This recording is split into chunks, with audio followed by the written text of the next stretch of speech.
জয় নিতাই, জয় গৌর, জয় জয় শ্রী রাধেশ্যাম। চলছে আমাদের বাড়িতে মহা অষ্টমী পুজো। মহা অষ্টমী পুজোর বড় ভিডিও আমি সন্ধেবেলায় পোস্ট করব। তার আগে এই ছোট্ট ভিডিওতে তোমাদেরকে একটু দর্শন করাই, দেখো সবাইকে কেমন লাগছে। এই হচ্ছে উমার আজকের সাজ পোশাক।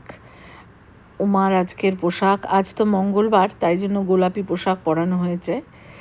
এই হচ্ছে উমার পোশাক দেখলে, উমার সাজগোজ দেখলে এবার চলো একবার কুঞ্জের ভেতরে যাই, একবার যুগলকে দর্শন করি, তারপরে গোপালদের দর্শন করব এবং দাদাকেও দর্শন করব,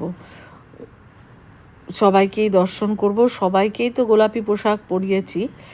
আর বড় ভিডিও আসবে, বড় ভিডিও কিন্তু অবশ্যই দর্শন করো। এই দেখো, এই হচ্ছে আজকে আমার যুগলের সাজগোজ, যুগলের শৃঙ্গার দর্শন করো। গোলাপি পোশাকে কি সুন্দর লাগছে।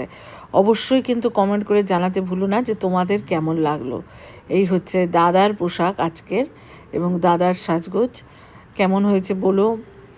আর যারা এখনও নিতাই দরবার সাবস্ক্রাইব করনি, অবশ্যই কিন্তু নিতাই দরবার সাবস্ক্রাইব করে নিও। এই দেখো গৌর গোপালকে দর্শন করো, গৌর গোপালের দর্শন। পেছনে তো সবাই আছে, সবাই নতুন পোশাক পরেছে, নতুন পোশাক পরে সবাইকেই খুব সুন্দর লাগছে।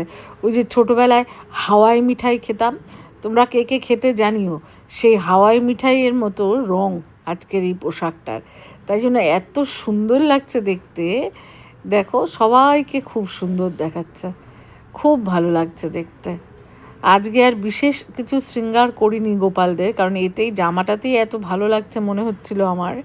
এই দুদিন তো করেছিলাম শৃঙ্গার, কিন্তু আজকে আর গয়নাগাটি কিছু পরাইনি। আজকে যেন মনে হচ্ছে আমার এমনিতেই বেশি সুন্দর লাগছে। তো সকলের মহা অষ্টমী ভালো কাটলো তো? অঞ্জলি দিয়েছ? আমাদের এইমাত্র অঞ্জলি হয়ে এখন মায়ের ভোগ বসেছে।